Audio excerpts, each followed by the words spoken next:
Hello प्यारे बच्चों, क्या हाल चाल है सबके। आज बच्चों हम लोग रैपिड रिवीजन में वन शॉट में आज हम लोग लाइट चैप्टर लेकर के आए। क्लास 10 का बहुत इंपॉर्टेंट चैप्टर है। तुम्हें पता है तुम्हारे बोर्ड्स में इस चैप्टर से 10 मार्क्स, 9 मार्क्स, 8 मार्क्स, कभी कभी इवन 11-12 मार्क्स के भी क्वेश्चंस तो ओवरऑल पूरे पेपर में आ जाते हैं। फिजिक्स के सेक्शन का ये बहुत इंपॉर्टेंट चैप्टर है बच्चों। लाइट चैप्टर को फटाफट से हम लोग अगर रिवाइज करते हुए चलें, सबसे पहली बात, कोई चीज हमें कब विजिबल होती है। अब तुम हमको देख पा रहे हो, हम कुछ किसी चीज को देख पाते हैं, हमारे सराउंडिंग में बहुत सारी चीजें हम उनको कैसे देख पाते हैं। तो बच्चों कभी भी कोई ऑब्जेक्ट है, सपोज हम उसको देखना चाह रहे हैं, तो सबसे पहले उसके ऊपर लाइट गिरेगी। अब लाइट बल्ब से गिर सकती है, सनलाइट हो सकती है, उसके ऊपर लाइट गिरेगी, फिर वो लाइट बाउंस बैक होगी तुम्हारी आंखों में। सपोज कोई ऑब्जेक्ट है और ये तुम्हारी आंख है, ठीक है। अब इस पे कोई लाइट पहले गिरेगी, ये लाइट गिरने के बाद बाउंस बैक होगी तुम्हारी आंखों पे। जब ये लाइट तुम्हारी आंखों पे रिसीव हो जाएगी और वो चीज हमको दिखने लगती है। तो बच्चों कोई चीज हमको इस तरह से दिखती है, ठीक है। अब सबसे पहले लाइट के बारे में, हमारा चैप्टर ये लाइट, रिफ्लेक्शन एंड रिफ्रैक्शन। तो सबसे पहले हम लाइट के बारे में जानेंगे कि सर ये लाइट क्या चीज है, किस चीज का नाम है लाइट। लाइट बहुत सी सिंपल सी चीज है, बस ये एक एनर्जी का फॉर्म है। तुमने बहुत सारी एनर्जीज 9th क्लास में पढ़ रखी है, काइनेटिक एनर्जी, पोटेंशियल एनर्जी। उसी तरह लाइट भी एक एनर्जी का फॉर्म है, एक तरह की एनर्जी है। अच्छा, लाइट की एक प्रॉपर्टी होती है, ये हमेशा कैसी लाइन में ट्रेवल करती है, स्ट्रेट लाइन में, जिगजैग मोशन में। कभी ऐसा नहीं होगा कि कोई मान लो हमने टॉर्च को जलाया, ऐसा कभी नहीं होगा कि इसमें से लाइट ऐसे ऐसे निकले। वेव फॉर्म में नहीं चलती है लाइट, हमेशा कैसे चलती है, स्ट्रेट लाइन में। सनलाइट से जो भी लाइट आ रही है वो हमारी अर्थ पर कैसे आ रही है, स्ट्रेट लाइन में आ रही है। तो लाइट हमेशा स्ट्रेट लाइन में ट्रेवल करती है। अब लाइट की कुछ स्पीड होती है, तो बच्चों लाइट की स्पीड क्या है, 3 × 10⁸ मीटर पर सेकेंड। और ये स्पीड किस जगह पर है बच्चों, वैक्यूम में। जब कुछ ना बोले तो वैक्यूम या फिर एयर। तो बच्चों ये जो स्पीड की लाइट की स्पीड है, ये किसमें है, वैक्यूम में या फिर एयर में। कितनी है, 3 × 10⁸ मीटर पर सेकेंड।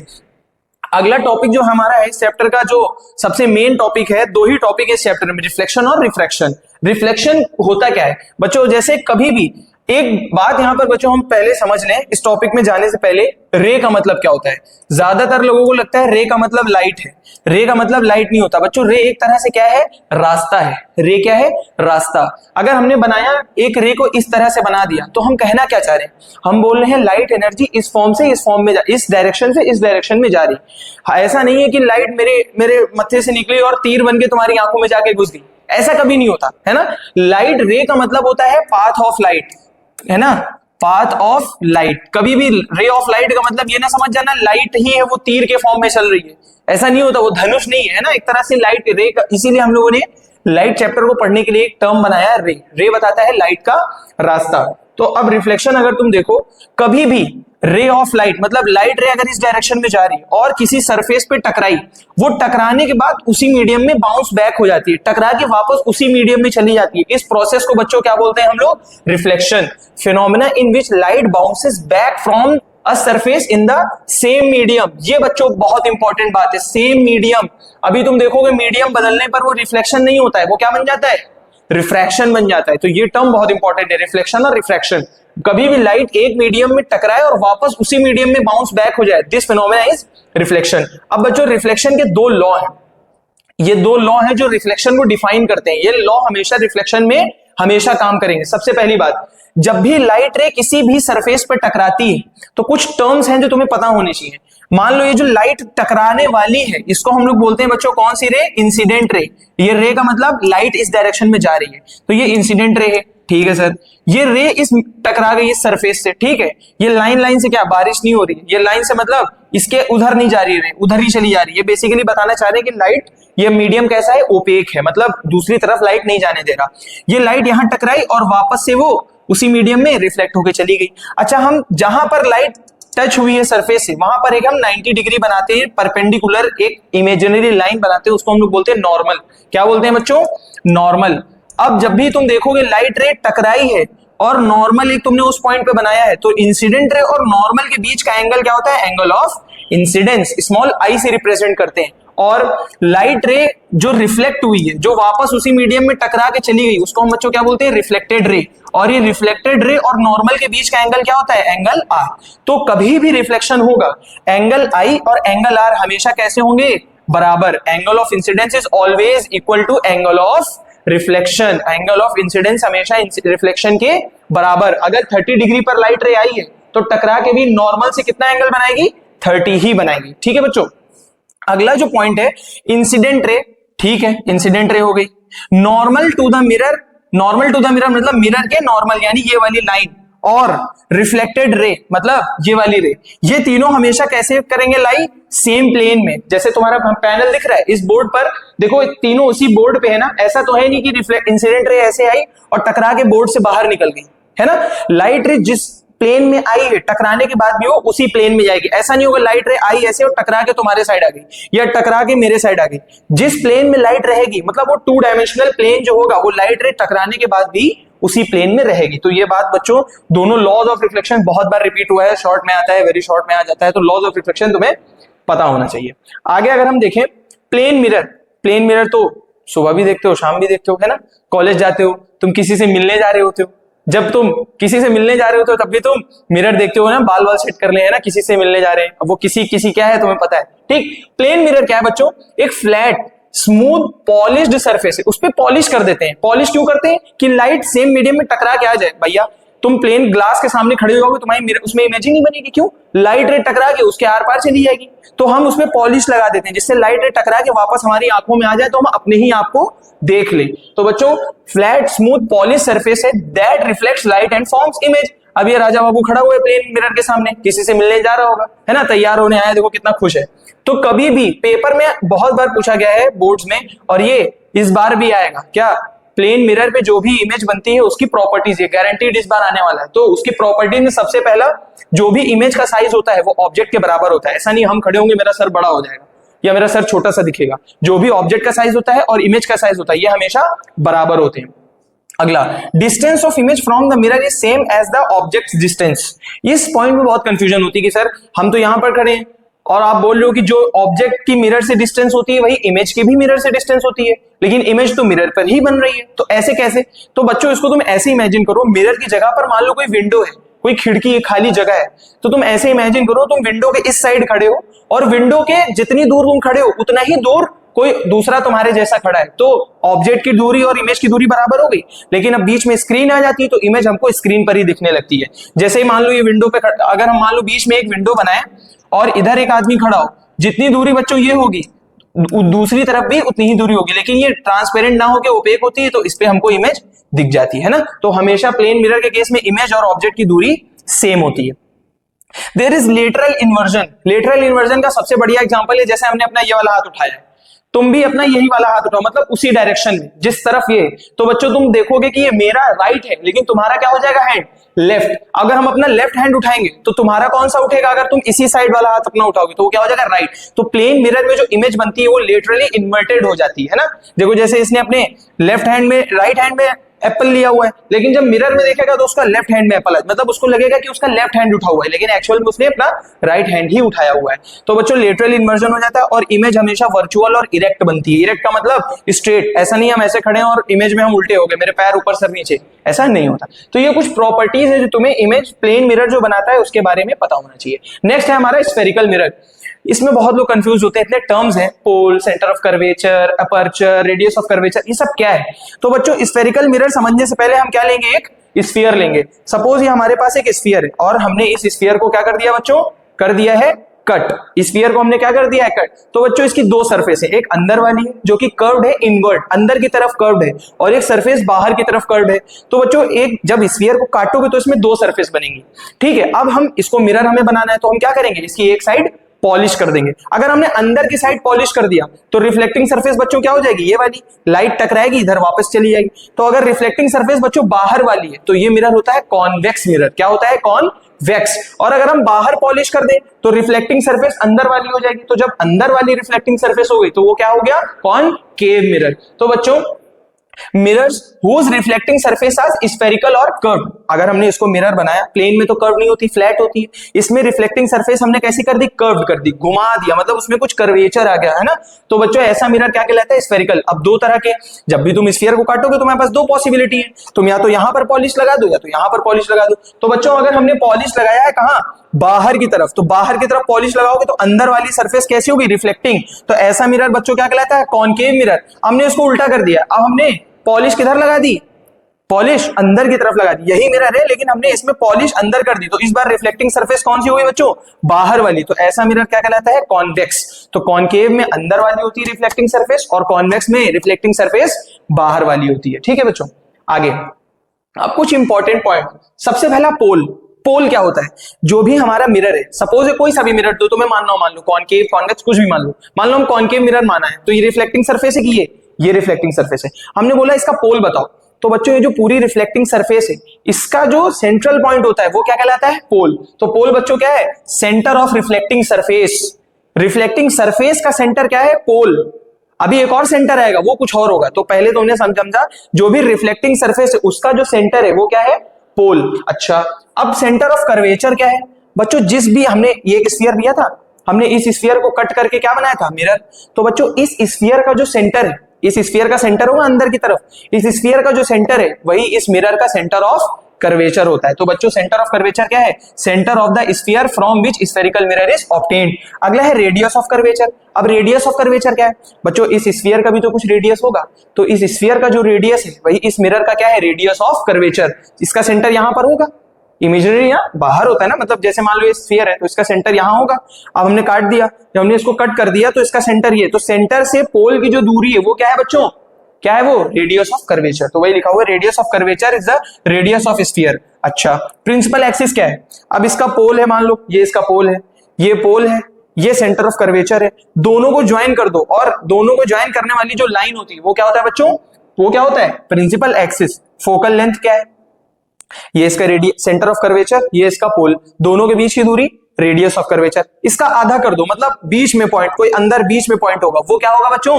रेडियस ऑफ कर्वेचर, है ना, रेडियस ऑफ कर्वेचर। और अपर्चर क्या होता है? ये जो डायमीटर है रिफ्लेक्टिंग सरफेस का डायमीटर, ये क्या होता है? अपर्चर। तो अगर हम इस वाले डायग्राम में बच्चों समझना चाहें, अब तुम अगर इस वाले डायग्राम में देखो तो देखो अब ये एक स्फीयर है कि नहीं है? अब हम अगर इस स्फीयर में देखें हम लोग, देखो चलो अब स्फीयर में देखो, ये है ना मिरर, कौन सा मिरर है? कॉन्वेक्स। कॉन्वेक्स का मतलब अंदर रिफ्लेक्टिंग सरफेस नहीं है, अंदर पॉलिश है, ये रिफ्लेक्टिंग सरफेस है, ये क्या है? Reflecting surface. लाइट ऐसे टकरा के बाहर चली जाएगी। ठीक है, अब देखो, अब ये हमने काटा है, अब ये एक स्फीयर है ना, इस स्फीयर का सेंटर क्या है? Centre of curvature. और ये क्या है? पोल। पोल से सेंटर ऑफ कर्वेचर की दूरी रेडियस ऑफ कर्वेचर, है ना। और रेडियस और पोल और सेंटर ऑफ कर्वेचर को ज्वाइन करने वाली लाइन बच्चों क्या है? Principal axis. ठीक है, और अपर्चर क्या है बच्चों? ये जो डायमीटर है। ठीक, इतने में कोई प्रॉब्लम नहीं है। ठीक है सर, तो ये हमारा क्या हो गया? बेसिक बच्चों क्या हो गया? मिरर हो गया। क्या हो गया? मिरर हो गया। आगे अगर हम लोग चले रूल्स, अब कभी भी मिरर में कोई लाइट रे टकराएगी तो कुछ 2-4 नियम है वो तुम्हें पता होना चाहिए। तो अगर ये नियम याद कर लोगे तो जो कॉनकेव के 6 केस, कॉन्वेक्स लेंस के 6 case, 2 case concave convex mirror के, 2 केस कॉनकेव लेंस के, इतने सारे केस हैं सर, हम कौन सा याद करें, हम कौन सा भूलें। तो अगर बाई चांस तुम कभी भूल भी जाओ, तुम्हें ये चारों नियम याद है तो तुम कुछ भी कंडीशन हो तुम उसकी इमेज बना लोगे। सबसे पहला है, कभी भी अगर रे ऑफ लाइट, सॉरी बच्चों, कभी भी अगर रे ऑफ लाइट है वो प्रिंसिपल एक्सिस के पैरेलल है, कभी भी ray of light principal axis के पैरेलल है, पैरेलल मतलब दोनों एक दूसरे के ऊपर, ऐसे कोई एंगल नहीं है ना, पैरेलल है, तो वो बच्चों रिफ्लेक्शन के बाद कहां से चली जाएगी? उस मिरर के फोकस से, उस मिरर के फोकस से। सपोज ये बच्चों कॉनकेव मिरर है और हमने इसके पीछे कर दिया पॉलिश, और ये इसकी क्या है बच्चों? प्रिंसिपल एक्सिस, है ना। यहां कहीं उसका सेंटर ऑफ कर्वेचर होगा, और सेंटर ऑफ कर्वेचर और पोल के बीचों बीच में क्या होता है बच्चों? फोकस, है ना, फोकस। ये दूरी क्या होती है बच्चों? फोकल लेंथ, और ये दूरी रेडियस ऑफ कर्वेचर। कभी भी कोई रे अगर पैरेलल आ रही है, पैरेलल आ रही है, तो वो कहां से जाएगी? फोकस से। रिफ्लेक्शन के बाद कहां से जाएगी? फोकस से। कहां से चली जाएगी? फोकस से। ठीक है बच्चों, अब कॉन्वेक्स मिरर में क्या होगा? कॉन्वेक्स मिरर है, सपोज हमने क्या बना दिया बच्चों? Convex mirror. ये कॉन्वेक्स मिरर है। अब कॉन्वेक्स मिरर में तो सब कुछ मिरर के पीछे होता है ना भैया। इस स्फीयर का सेंटर तो इधर होगा ना, और फोकस यहां होगा, और लाइट इधर से आएगी क्योंकि रिफ्लेक्टिंग सरफेस बाहर की तरफ है। तो तुम बोलोगे सर ये लाइट यहां से आ रही है और रिफ्लेक्ट होकर के उधर तो जाएगी नहीं, क्या तुम्हें लग रहा है ऐसे चली जाएगी? क्या ऐसे तो जाएगी नहीं। क्यों भैया? मिरर को क्रॉस करके उस साइड थोड़ी ना चली जाएगी रे। तो हमने देखा कि जब भी कॉन्वेक्स मिरर में पैरेलल रे आती है तो वो इस तरह से रिफ्लेक्ट हो जाती है कि देखने पे लगता है वो कहां से आ रही है? फोकस से आ रही है। कहां से आ रही है? फोकस से। तो कॉनकेव मिरर में क्या होता है बच्चों? एक्चुअल में फोकस से जाती है, लेकिन कॉन्वेक्स मिरर में रिफ्लेक्शन के बाद ऐसा लगता है कि वो रे फोकस से आ रही है, तो हम समझेंगे कि पैरेलल थी बट रिफ्लेक्शन के बाद फोकस से आ रही है, तो हमको लगेगा कि वो फोकस से पास हुई है। ठीक है, तो पहला रूल हो गया। दूसरा, a ray of light passing through focus after reflection becomes parallel. इसका उल्टा, अगर लाइट रे प्रिंसिपल एक्सिस के कैसी है बच्चों, अगर लाइट रे प्रिंसिपल एक्सिस के पैरेलल है, देखो सॉरी लाइट रे कहां से जा रही है बच्चों, फोकस से, ये फोकस है उसका, लाइट रे कहां से गई, फोकस से, और अगर लाइट रे फोकस से गई है तो रिफ्लेक्शन के बाद कहां से चली जाएगी, पैरेलल हो जाएगी, प्रिंसिपल एक्सिस के पैरेलल हो जाएगी। ठीक है बच्चों, तो लाइट रे कैसी हो जाएगी, प्रिंसिपल एक्सिस के पैरेलल। उसी का उल्टा मतलब कॉन्वेक्स में, अब कॉन्वेक्स में फिर वही बात, मिरर के उस साइड तो जाएगी नहीं, तो पैरेलल लाइट रे जो होगी वो इस तरह से चली जाएगी कि लगेगा फोकस से आ रही है, जैसे अभी तुमने पहले पढ़ा था, उसी का उल्टा यहां हो जाएगा, फोकस की तरफ जाने वाली लाइट रे रिफ्लेक्शन के बाद ऐसे चली जाएगी, लगेगा कि वो किसके है, पैरेलल, किसके, प्रिंसिपल एक्सिस के। क्यों, क्योंकि वो बेचारी मिरर के उस साइड तो जा नहीं रही, तो ऐसा लगेगा कि फोकस की तरफ जा रही थी, लेकिन रिफ्लेक्शन के बाद क्या हो गई, पैरेलल होगी। देन थर्ड बहुत आसान, कोई रे सेंटर ऑफ कर्वेचर से जाएगी तो वैसे ही रिफ्लेक्शन के बाद वापस चली जाएगी, कोई रे सेंटर ऑफ कर्वेचर की तरफ जा रही होगी, रिफ्लेक्शन के बाद वापस उसी पाथ पर ट्रेस कर लेगी अपने आप को, वही लिखा है, रे passing through centre of curvature follow the same path after reflection. अगला लास्ट, ये तो बहुत बंडल बात है, क्या कभी भी लाइट रे कहीं से नहीं पास हो रही है, वो डायरेक्ट पोल पे जाके गिर गई, ना सी से पास हुई है, ना एफ से पास हुई, ना पैरेलल, वो डायरेक्ट पी पे जाके गिरी। तो तुम्हें लॉ ऑफ रिफ्लेक्शन पता ही है बच्चों, जितना एंगल पी और नॉर्मल के बीच बनेगा उतना ही रिफ्लेक्टेड, तो जितने एंगल पे गिरेगी वापस उतने ही एंगल पे रिफ्लेक्ट होकर के चली जाएगी। बच्चों ये चार नियम अगर तुम्हें आ गए ना कि रामबाण है, ये रामबाण ऐसा है ना संजीवनी बूटी के जैसा, तुम इसको कहीं भी अप्लाई कर दो और तुम अमर हो जाओगे, है ना। आगे अगर हम लोग देखें इमेज फॉर्मेशन, इससे इतना डर लगता है बच्चों को, सरदर्द बना हुआ है बच्चों की, तो बच्चों तुम एक एग्जांपल हम तुम्हें बताएंगे, बाकी तुम सारे ऑटोमेटिक समझ जाओगे, है ना। ये चार जो रूल्स हैं इमेज फॉर्मेशन के, बस ये तुम्हें अपने माइंड में रखना है। जैसे कॉनकेव मिरर की बात करें तो टोटल हमारे पास 6 केस हैं, टोटल 6 केस हैं। पहले हम ऑब्जेक्ट को कहां रखते हैं बच्चों, इन्फिनिटी पर, फिर धीरे धीरे ऑब्जेक्ट को हम अपने पास लेके आते हैं ना, मिरर के पास लेके आते हैं, अपने पास लाके क्या करेंगे, ठीक है। सबसे पहले हम ये मान के चलते हैं कि ऑब्जेक्ट कहां है, इन्फिनिटी पर। सर ऑब्जेक्ट इन्फिनिटी पे, इसका क्या मतलब है, मतलब ऑब्जेक्ट बहुत दूर है, मिरर के रेस्पेक्ट में बहुत दूर रखा हुआ है, तो जब भी कभी ऑब्जेक्ट इन्फिनिटी पे होता है तो रेज हमेशा कैसी आती है, पैरेलल। ये कन्वेंशन है ऑप्टिक्स का, लाइट चैप्टर का एक कन्वेंशन है, कभी भी लाइट रे पैरेलल आ रही हो तुम समझ जाना वो कहां से आ रही है, इन्फिनिटी से आ रही है। तो बच्चों 2 लाइट रे हम मानेंगे इन्फिनिटी से आ रही है, ठीक है सर इन्फिनिटी से आ रही है, कोई डाउट नहीं है बच्चों। जब भी दो, अब तुम्हें पता है अगर लाइट रे पैरेलल आएगी तो कहां से जाएगी, फोकस से जाएगी, ऑब्वियस सी बात है। तो बच्चों ये लाइट रे कहां से चली जाएगी, फोकस से। और एक बात और, कभी भी तुम्हें रे डायग्राम बनाना होगा तो एक रे से तुम इमेज नहीं बना पाओगे, तुम्हें एटलीस्ट 2 रे मीट करवानी पड़ेगी, मतलब 2 रे तुम्हें लाना पड़ेगा और रिफ्लेक्शन के बाद उनको मीट करवाना पड़ेगा, तभी तुम उसको इमेज पता कर पाओगे, है ना। तो हमने देखा कि लाइट रे आ रही थी और रिफ्लेक्शन हुआ, रिफ्लेक्शन होने के बाद कहां से चली गई बच्चों, फोकस से चली गई।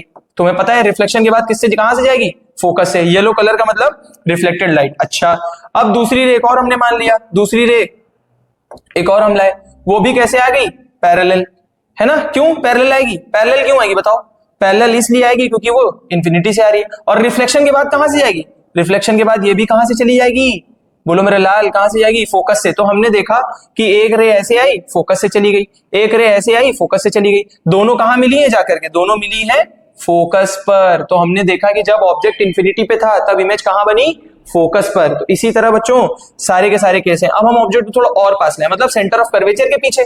सिंपल वही गाना तुम्हें हर बार गाना है क्या, एक बार तुम लाइट रे को कैसे ले जाओगे, पैरेलल ले जाना, और उसको कहां से पास करवा दोगे, पैरेलल लाइट रे को तुम पास करा देना फोकस से। ठीक है सर, हमने पैरेलल लाइट रे को फोकस से पास करा दिया, पैरेलल लाइट रे फोकस से, ये लो पास हो गई, है ना, पैरेलल लाइट रे फोकस से पास हो गई। अब दूसरी रे पैरेलल थोड़े ना बनाओगे, इन्फिनिटी थोड़ी ना ऑब्जेक्ट। अब एक रे तुम सेंटर ऑफ कर्वेचर से पास करा दो, एक रे सेंटर ऑफ कर्वेचर, और कभी भी सेंटर ऑफ कर्वेचर से रे पास होगी तो वापस उसी रास्ते पर चली जाएगी कि नहीं चली जाएगी, वापस वो अपना ही पाथ ट्रेस कर लेगी, है ना, वापस से वो अपना ही पाथ ट्रेस कर लेगी। तो हमने देखा कि दोनों रेस कहां मिली हैं, इस पॉइंट पर। अब सारी दूरियां प्रिंसिपल एक्सिस से नापोगे तो हमको पता चला कि जो इमेज है वो कहां बनी है बच्चों, इस पॉइंट पर। तो हमने प्रिंसिपल एक्सिस से नीचे की तरफ एरो बनाया। अब ये बताओ, ऑब्जेक्ट देखो बड़ा है, ऑब्जेक्ट का साइज बड़ा है और इमेज बहुत छोटी सी बनी है, और इमेज क्या, डिमिनिश्ड। कभी भी छोटे पॉइंट होता है, छोटी इमेज बनती है, उसको हम लोग बोलते हैं डिमिनिश्ड हो जाना। तो इमेज कैसी हो गई, डिमिनिश हो गई। क्या ऑब्जेक्ट से इन्वर्टेड है, ऑब्जेक्ट ऐसे रखा हुआ है, इमेज कैसे बनी है, नीचे की तरफ, तो इमेज कैसी हो गई, इन्वर्टेड हो गई। ठीक है, तो इमेज हमेशा देखो पहले केस में तो पॉइंट पे ही दोनों बन गए थे, पॉइंट साइज इमेज होती है, डिमिनिश्ड होती है। एक टर्म होता है रियल और वर्चुअल। अगर कभी लाइट रेज अपने आप मिल जाए, जैसे इस केस में अपने आप मिली, इस केस में अपने आप मिली, हमने कुछ नहीं किया, हमने सिर्फ उसके पाथ को ट्रेस किया और वो ऑटोमेटिक मिली, तो ऐसी इमेज होती है रियल। और कभी भी रियल इमेज होगी वो हमेशा कैसी बनेगी बच्चों? रियल इमेज हमेशा कैसी होती है? इन्वर्टेड। देखो उल्टी बन रही है इमेज की नहीं, तो रियल इमेज हमेशा इन्वर्टेड। और अगर हमने कभी मिलाया इंटेंशनली, हमने रेज कहीं मिल नहीं रही थी, हमने उनको ट्रेस किया, हमने देखा वो हम लोग को मिलाना पड़ा है जबरदस्ती, तो ऐसी इमेज होती है वर्चुअल, और वो इमेज हमेशा इरेक्ट होगी।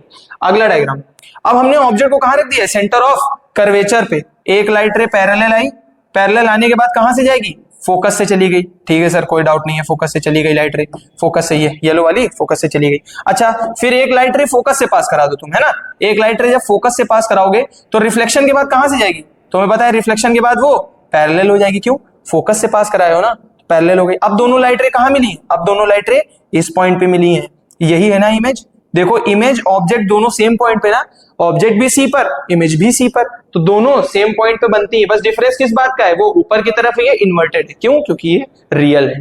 अभी तुम टेबल में भी देखोगे। अब ऑब्जेक्ट को थोड़ा और पास ले गए, मतलब पहले हमने इंफिनिटी पे रखा, थोड़ा और पास ले गए, मतलब इंफिनिटी और सी के बीच में रखा, फिर और पास ले के सी पे रख दिया। अब हम सी से थोड़ा और आगे, मतलब सी और एफ के बीच में ले जा रहे हैं। तो जब सी और एफ के बीच में हम रखेंगे, लाइट रे कैसी है बच्चों? पैरेलल।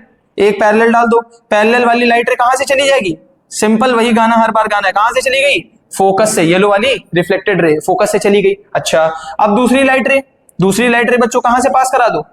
अब सेंटर ऑफ कर्वेचर से पास कराते हुए कर दो, या तुम फोकस से एज इट इज पास करा दो, तब भी यही मिलेगी। तुम फोकस से पास करा दो, हमने सेंटर ऑफ कर्वेचर से पास कराया। तो बच्चों अगर कभी लाइट रे सेंटर ऑफ कर्वेचर की तरफ जा रही होगी, मतलब ऐसे पास होगी, लगे सेंटर ऑफ कर्वेचर की तरफ जा रही, तो रिफ्लेक्शन के बाद भी वो कहां से चली जाएगी?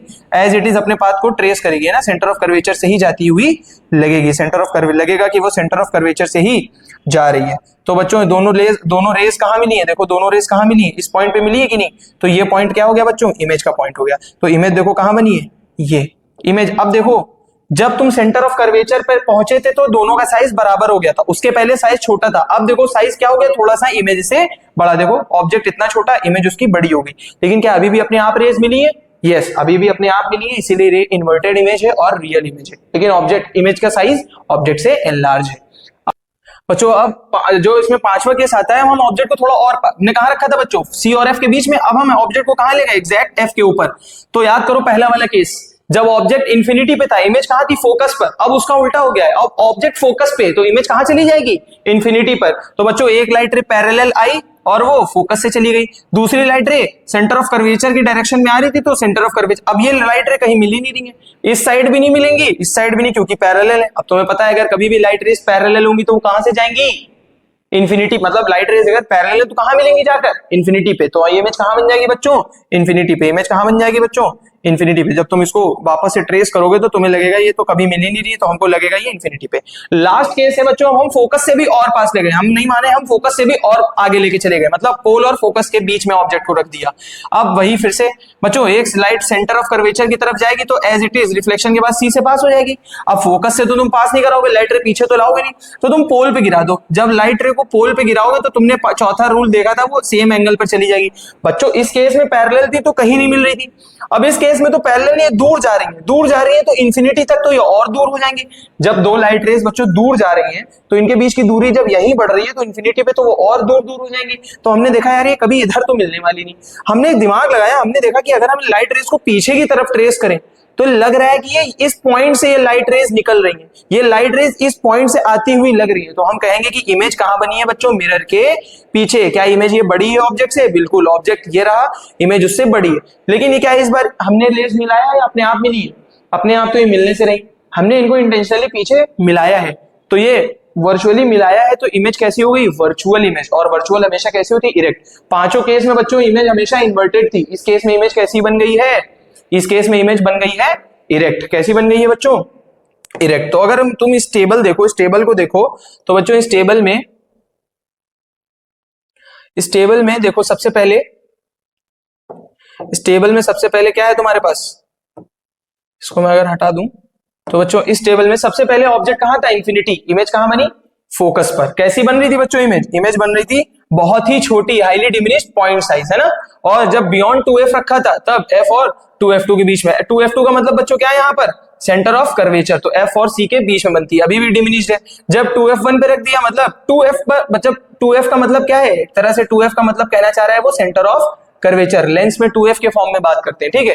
तो फिर से इमेज कैसी बन गई बच्चों, 2F पर बन गई। जब C पर रखा था तो इमेज भी कहां बन गई थी, C पर, और सेम साइज की थी। इसी तरह बच्चों F1 और 2F1 के बीच में कैसे रखा, तो इमेज एनलार्ज हो गई। और F पर चले गए तो देखो इन्फिनिटी पे था, फोकस पे इमेज थी, और फोकस पे ऑब्जेक्ट है तो इन्फिनिटी पे इमेज है। और बच्चों लास्ट कैसे, फोकस और ऑप्टिकल सेंटर के बीच में रखा है तो इमेज सेम साइड पे, मतलब on the other side of the, यहाँ मिरर बच्चों क्या होगा, on the other side of mirror बनेगी ना, मिरर के दूसरी साइड पर चली जाएगी, अदर साइड ऑफ मिरर चली जाएगी, देखो ना, और ऑब्जेक्ट इस साइड है और इमेज ऑब्जेक्ट के मिरर के दूसरी साइड चलेगी, तो इमेज कैसी हो गई इस बार, वर्चुअल। बच्चों अगर हम लोग आगे चले, कॉनकेव के बाद हमारे पास दो केस हैं बच्चों, किसके, कॉन्वेक्स मिरर के। कॉन्वेक्स मिरर में दो ही केस क्यों है, क्योंकि इसमें सब कुछ मिरर के पीछे होता है, कॉनकेव में सब कुछ मिरर के सामने है। जैसे मान लो कॉनकेव मिरर, तो इसमें सब कुछ, सेंटर ऑफ कर्वेचर भी इधर, रिफ्लेक्टिंग सरफेस भी इधर।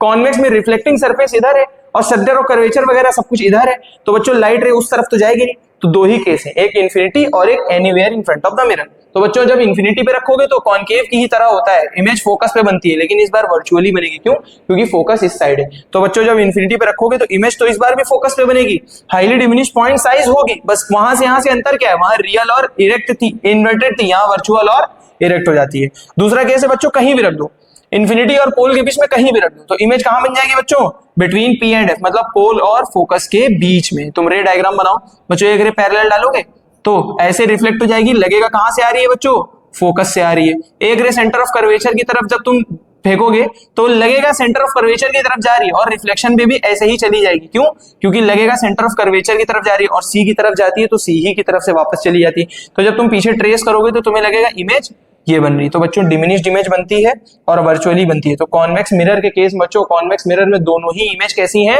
वर्चुअल और इरेक्ट, और दोनों ही इमेज कैसी हैं, छोटे साइज की। आगे हम लोग चले, छोटा सा कभी कभी क्वेश्चन आ जाता है 1 या 2 मार्क्स का, कि कॉनकेव मिरर कहाँ यूज करते हैं और कॉन्वेक्स मिरर कहाँ। तो बच्चों कॉनकेव मिरर को तुम याद कर लो, कॉनकेव मिरर कहाँ यूज करोगे तुम। अच्छा तुमने देखा कॉनकेव मिरर क्या कर रहा है, रेस को फैलाए दे रहा है या कॉन्वर्ज करे दे रहा है, रेस को डाइवर्ज कर रहा है, डाइवर्ज कर रहा है तो तुम टॉर्च में लगाओगे, टॉर्च में लगा दोगे अगर, तो जैसे लाइट जलाओगे तो लाइट को दूर दूर फेंक देगा, डाइवर्स कर देगा, तो ज्यादा चीजें दिख जाएंगी। सर्च लाइट, व्हीकल हेडलाइट है ना, शेविंग मिरर में बना लगाते हैं, क्यों, जैसे ही तुम फोकस के आगे जाओगे तुम्हारी इमेज वर्चुअल और इरेक्ट और बड़ी हो जाएगी, है ना, फोकस के आगे जाते ही इमेज कैसी हो जाती है, वर्चुअल, इरेक्ट और बड़ी। तो बच्चों शेविंग करने के लिए हमको बड़ी इमेज चाहिए होती है ना, तो बच्चों हम शेविंग मिरर में यूज कर लेते हैं। डेंटिस्ट लोग यूज करते हैं दांतों वगैरह को देखने के लिए, है ना, मुंह के अंदर अच्छे से तुम सब कुछ, वो ड्यूरिंग सर्जरी या कोई एग्जामिनेशन कर रहे हैं दांतों का, तो वहां देखने के लिए हम लोग कैसा यूज करते हैं मिरर, डेंटिस्ट लोग, तो इसलिए हम लोग डेंटिस्ट मिरर। सोलर फर्नेस, ज्यादा लाइट रे कैप्चर कर ले, सोलर फर्नेस है ना, सोलर फर्नेस। उसी तरह कॉन्वेक्स मिरर कहाँ यूज करते हैं, कॉन्वेक्स मिरर को यूज करते हैं व्हीकल्स में। व्हीकल्स में कहां पर, जो रियर व्यू मिरर होता है ना, जो बच्चों कौन सा रियर व्यू मिरर होता है, जो साइड में लगा होता है। रियर व्यू मिरर से हम क्या करते हैं, रियर व्यू मिरर में हम पीछे का देखते हैं कि पीछे कोई कार वगैरह आ रही कि नहीं। कॉन्वेक्स मिरर क्यों यूज करते हैं, कॉन्वेक्स मिरर जो होता है सबसे पहली बात हमेशा वर्चुअल इमेज बनाता है।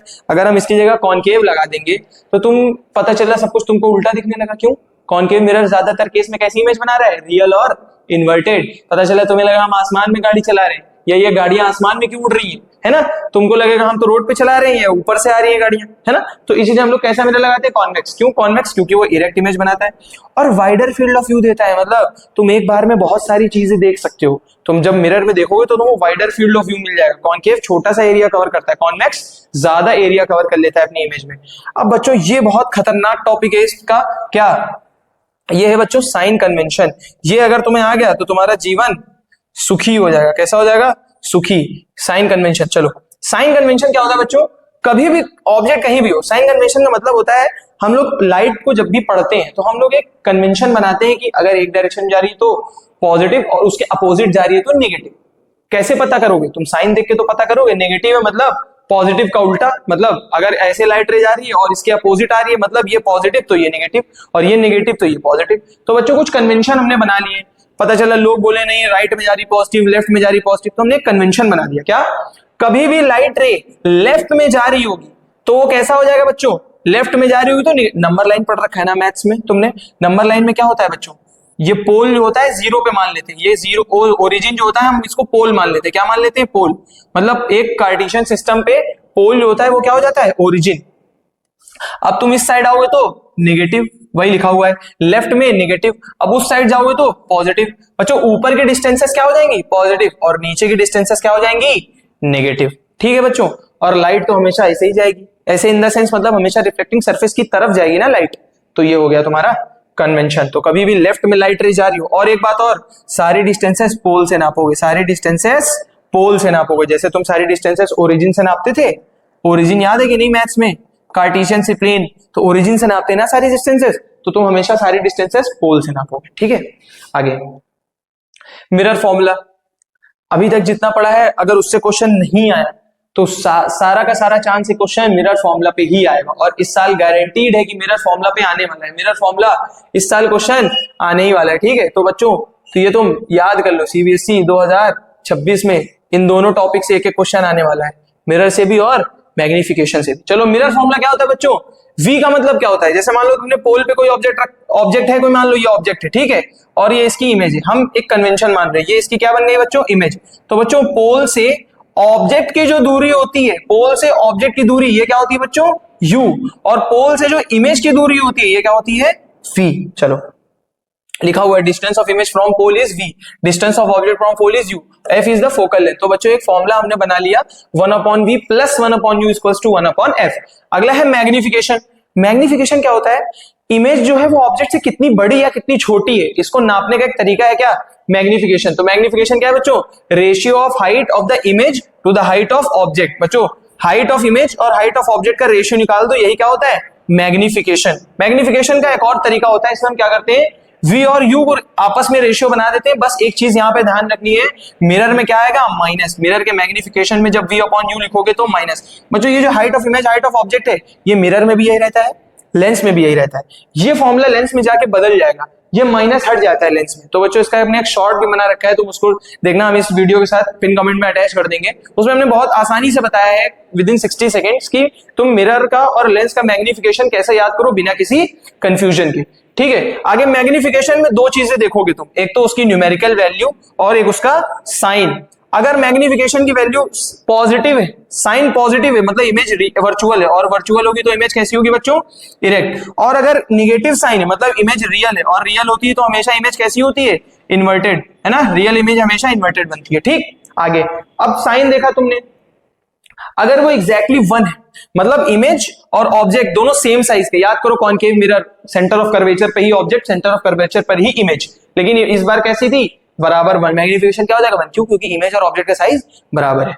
अगर इमेज बड़ी है, ऑब्जेक्ट से बड़ी बन गई, कॉनकेव मिरर है, याद केस नंबर 3, 4th और 5th, 6th भी क्या होता है, उसमें इमेज जो होती है वो ऑब्जेक्ट से बड़ी हो जाती है। इमेज अगर ऑब्जेक्ट से बड़ी है तो मैग्निफिकेशन की वैल्यू 1 से ज्यादा होगी, 2, 3, 4, 5, 6 ये हो जाएगा। और अगर उल्टा हो गया, मैग्निफिकेशन 1 से कम है, मतलब इमेज का साइज ऑब्जेक्ट से छोटा है। ठीक है, जैसे अगर हम एग्जांपल से समझाएं, हमने बोला किसी बॉडी का मैग्निफिकेशन है -2, बताओ ये इमेज रियल है या वर्चुअल, और छोटी है या बड़ी। अब तुम पगला जाओगे, तुम ये माइनस देख के बोलोगे सर इमेज तो छोटी है, क्यों, क्योंकि माइनस है, मतलब पेट से आवाज आएगी, गुड़ गुड़ गुड़ गुड़ होगा पेट, क्या कि सर ये तो माइनस है मतलब छोटी है। नहीं नहीं मेरे भाई, माइनस छोटा बड़ा नहीं बताता, माइनस बताता है रियल और वर्चुअल। माइनस का मतलब रियल, रियल है तो इन्वर्टेड, रियल है तो इन्वर्टेड, और टू बताता है छोटा या बड़ा। 1 से ज्यादा होता है 2 की नहीं, 1 से बड़ा होता है भाई 2। तो ये क्या हो जाएगी, मतलब इमेज कैसी है, इनलार्ज। इमेज कैसी है, इनलार्ज, मतलब इमेज इनलार्ज तो है बट रियल और इन्वर्टेड है। लेकिन ऐसे नॉर्मली देखोगे -2 तो लगेगा सर ये तो 0 से छोटा है, मतलब इमेज छोटी होगी। नहीं, इमेज बड़ी है बट रियल और इन्वर्टेड है। आगे अगला टॉपिक है रिफ्रैक्शन ऑफ लाइट। अभी तुमने पढ़ा था रिफ्लेक्शन, लाइट रे टकराई उसी मीडियम में चली गई, इस बार लाइट रे टकरा के उस मीडियम में नहीं दूसरे मीडियम में घुस जाए तो ये क्या है, refraction. When light ray travels obliquely from one medium to another, तो जब भी लाइट रे एक मीडियम से दूसरे मीडियम में जाएगी, सपोज ये ग्लास है और ऊपर एयर है, लाइट रे टकराई, ग्लास में घुस गई, मीडियम चेंज हो गया ना, पहले एयर में थी अब वो ग्लास में आ गई। तो जब भी कभी ऐसा होगा तो अपनी डायरेक्शन से भटक जाएगी। जैसे तुम जब किसी दूसरे से दोस्ती करते हो, अगर वो अच्छा है तो तुम्हारी डायरेक्शन अच्छी होगी, पॉजिटिव। अब तुमने किसी दुश्मन, किसी ऐसे लड़के से दोस्ती कर ली जो उसके जो जिसका व्यवहार अच्छा नहीं है ना, जिसकी आदतें अच्छी नहीं है, तो तुम्हारी डायरेक्शन फिर बदल जाएगी, दूसरी डायरेक्शन में चले जाओगे। तो बच्चों उसी तरह जब लाइट एक मीडियम से दूसरे मीडियम में जाती है तो वो अपनी डायरेक्शन को चेंज कर लेती है। देखो ये लाइट रे ऐसे जा रही थी, इसको जाना चाहिए था ऐसे ऐसे, लेकिन ये मुड़ गई, थोड़ा जा रही थी ऐसे, ये इधर मुड़ गई, तो ये क्या है रिफ्रैक्शन है। अब लॉ जैसे रिफ्लेक्शन में वैसे लॉज ऑफ रिफ्रैक्शन भी है। उसका दूसरा लॉ इसका पहला लॉ सेम है क्या। अब जैसे वहां तुमने पढ़ा था इंसिडेंट रे, रिफ्लेक्टेड रे, उसी तरह यहां भी होता है बच्चों। जो लाइट रे आ रही है ये इंसिडेंट रे, क्या है ये इंसिडेंट रे है ना। और लाइट रे जो मीडियम में जाने के बाद अपने रास्ते से हट गई है वो क्या होती है बच्चों, रिफ्रैक्टेड। अब एल वाला नहीं आर वाली बात होगी, ठीक है, रिफ्रैक्टेड रे। और एक नॉर्मल, जो दोनों जहां पर रेज मीट हो रही है वो एक नॉर्मल बना दो, ये नॉर्मल हो गया, ठीक है। तो बच्चों इंसिडेंट रे, रिफ्रैक्टेड रे एंड नॉर्मल, ये तीनों चीजें सेम प्लेन में लाई करती है। ये तीनों चीजें हमेशा सेम प्लेन, ऐसा नहीं है मीडियम में जाने के बाद बाहर निकल आई है ना। दूसरी बात, जब भी एंगल ऑफ इंसिडेंस और एंगल ऑफ रिफ्रैक्शन का साइन लेते हैं वो हमेशा कैसा होता है, कांस्टेंट। जैसे ये नॉर्मल बनाया तुमने, हम अगर दोबारा इसी में अगर हम बताना चाहें बच्चों, नॉर्मल बनाया तुमने, ये इंसिडेंट और नॉर्मल के बीच एंगल आई, रिफ्रैक्टेड और नॉर्मल के बीच एंगल आर। तो बच्चों एंगल आई और एंगल आर का जो साइन का रेशियो होता है ये क्या होता है, कांस्टेंट। और कांस्टेंट क्या होता है, इस कांस्टेंट को हम लोग बोलते हैं क्या बच्चों, रिफ्रैक्टिव इंडेक्स। इस कांस्टेंट का क्या नाम है, रिफ्रैक्टिव इंडेक्स। अब इसके बारे में हम और अभी आगे देखेंगे। तो बच्चों ये रिफ्रैक्शन है, लाइट अपनी डायरेक्शन चेंज कर दिया, ये हो गया रिफ्रैक्शन। रिफ्रैक्शन में लॉज हो गए। उसके बाद हम लोग देखेंगे रिफ्रैक्टिव इंडेक्स क्या चीज है। रिफ्रैक्टिव इंडेक्स बताती है, हमको एक आइडिया देती है इस बात का कि जब लाइट दूसरे मीडियम में गई है तो वो कितना अपने रास्ते से भटक गई है, वो कितना अपने रास्ते से डिविएट हो गई है, वो नॉर्मल की तरफ आ गई है, नॉर्मल से दूर चली जाएगी, वो अपने रास्ते से कितना हटेगी। वही क्या है बच्चों, it is the extent of change in the direction of light. Light ray आई, जाना चाहिए था उसको कैसे बच्चों, एयर से ग्लास में गई, वो जाना चाहिए था उसको ऐसे, लेकिन वो अपने रास्ते से थोड़ा सा मुड़ गई, हट गई। ये क्या है, यही बताता है रिफ्रैक्टिव इंडेक्स। अब सर रिफ्रैक्टिव इंडेक्स निकालेंगे कैसे, तो जिन दो मीडियम के बीच का रिफ्रैक्टिव इंडेक्स निकालना है उसको ऐसे, इसको हम कैसे लिखते हैं बच्चों, मान लो ये मीडियम 1 और ये मीडियम 2, ये सब एनसीईआरटी के डायग्राम से जिससे तुम कोरिलेट कर सको बाद में। बच्चों हमने एयर से ग्लास में लाइट रे गई, हमने एयर को मीडियम 1 माना है और ग्लास को मीडियम 2 माना है, ठीक है। जब लाइट रे एयर से ग्लास में गई तो हम मीडियम 2 का विद रिस्पेक्ट टू 1 लिखेंगे। जैसे हम ऐसे लिखते हैं, एन से रिप्रेजेंट करेंगे refractive index of 2 with respect to 1, मतलब लाइट रे 2 में गई है 1 से। उल्टा करके लिखते हैं, लाइट रे 2 में गई है 1 से, है ना, मतलब 1 से आई और 2 में चली गई है। अच्छा, तो हम क्या लिखते हैं, हम लिखते हैं speed of light in medium 1। हम लिखते हैं इस तरह से, लेकिन स्पीड पहले, भाई लाइट रे 1 से 2 में गई है ना, तो हम लिखते 2 1 है, 2 विद रिस्पेक्ट टू 1, और लिखते क्या है बच्चों, speed of light in medium 1 upon speed of light in medium 2, मतलब v1 अपॉन v2। और एयर में तुमको पता है, ये तुमको याद कर लेनी पड़ेगी, कभी एग्जाम में बाई चांस नहीं आया तो तुम्हें अंडरस्टूड होना चाहिए, 3 × 10⁸ मीटर पर सेकेंड। अब एब्सोल्यूट रिफ्रैक्टिव इंडेक्स, अगर ये जो मीडियम नंबर कौन सा 1 है, अगर इस मीडियम 1 को हम एयर मान लें, क्या मान लें, एयर, तो बच्चों ऊपर क्या हो जाएगा, speed of light in air upon speed of light in medium. तो ऐसे केस में हम क्या बोल देते हैं, एब्सोल्यूट रिफ्रैक्टिव इंडेक्स। क्या बोलते हैं, एब्सोल्यूट रिफ्रैक्टिव इंडेक्स। तो बच्चों रिफ्रैक्टिव इंडेक्स निकालने का तरीका क्या है, जिस भी मीडियम से लाइट रे घुसी है दूसरे मीडियम में उसका रेशियो ले लो ना, speed of light in medium 1 upon 2, तो ये क्या निकलेगा, 2 का 1 के रिस्पेक्ट में।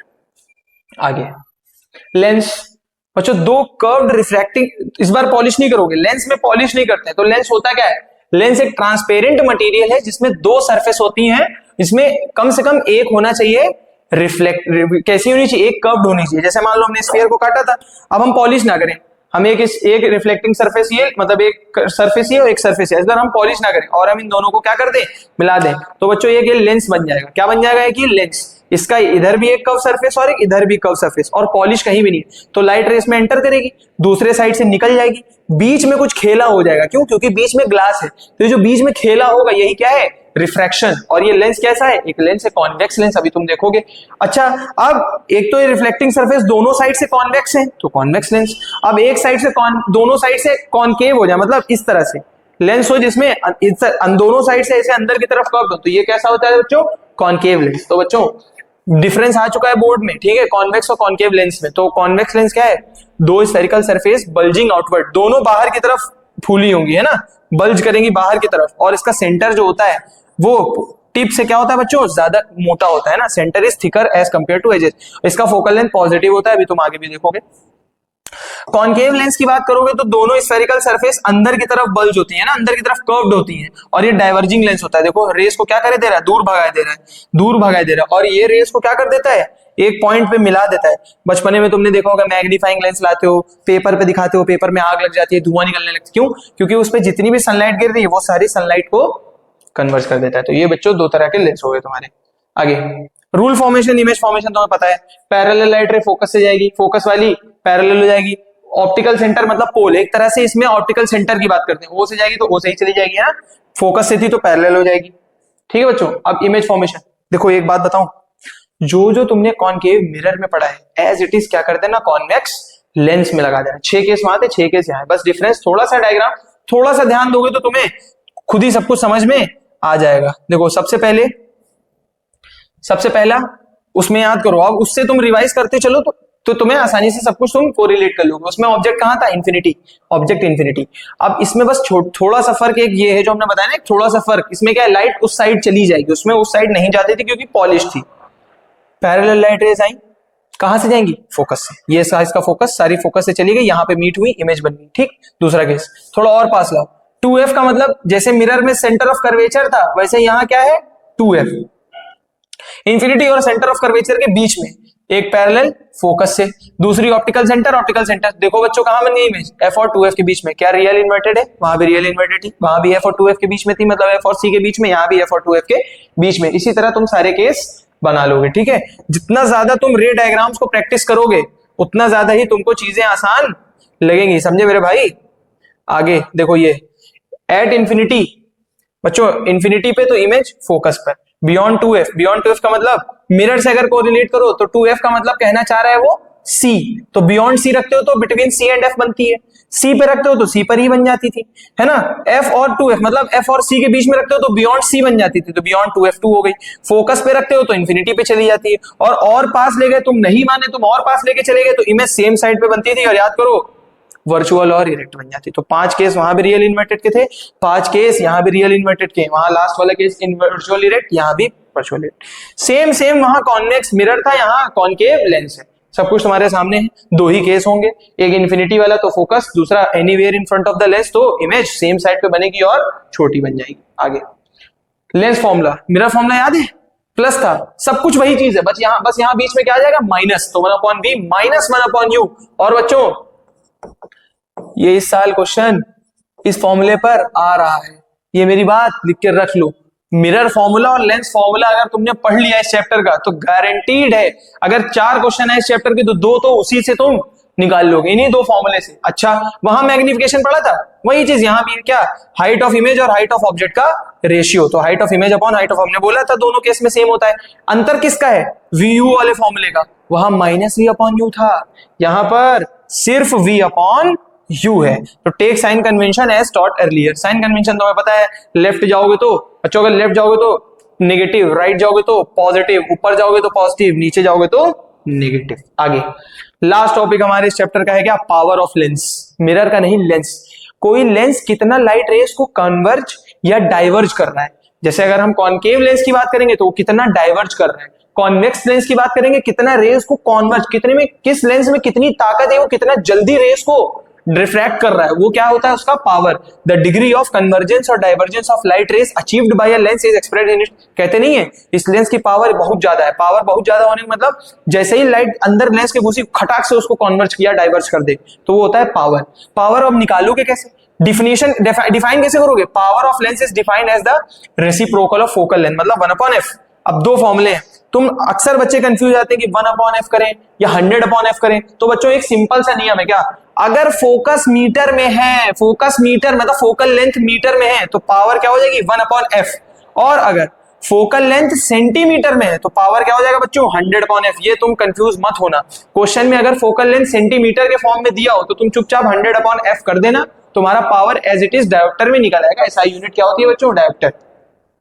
अगर फोकल लेंथ मीटर में है तो 1/f करना। इन जनरल 99.99999% केसेस में फोकल लेंथ कैसी होगी, सेंटीमीटर में, तो इसीलिए ये वाला फॉर्मूला बताया है तुमको कि तुम डायरेक्ट 100/f लगाना और तुम्हारा काम आसान हो जाएगा। तो बच्चों ये था तुम्हारे पावर के केस में। अब एक बेसिक सी चीज है जो बता भी चुके हैं पहले भी, फोकल लेंथ बच्चों कंफ्यूज हो जाते हैं कि किसकी पॉजिटिव किसकी नेगेटिव। तो बच्चों कॉनकेव चाहे लेंस हो चाहे मिरर हो, चाहे कॉनकेव लेंस हो चाहे मिरर हो, उसकी फोकल लेंथ जो होती है वो कैसी होती है, नेगेटिव।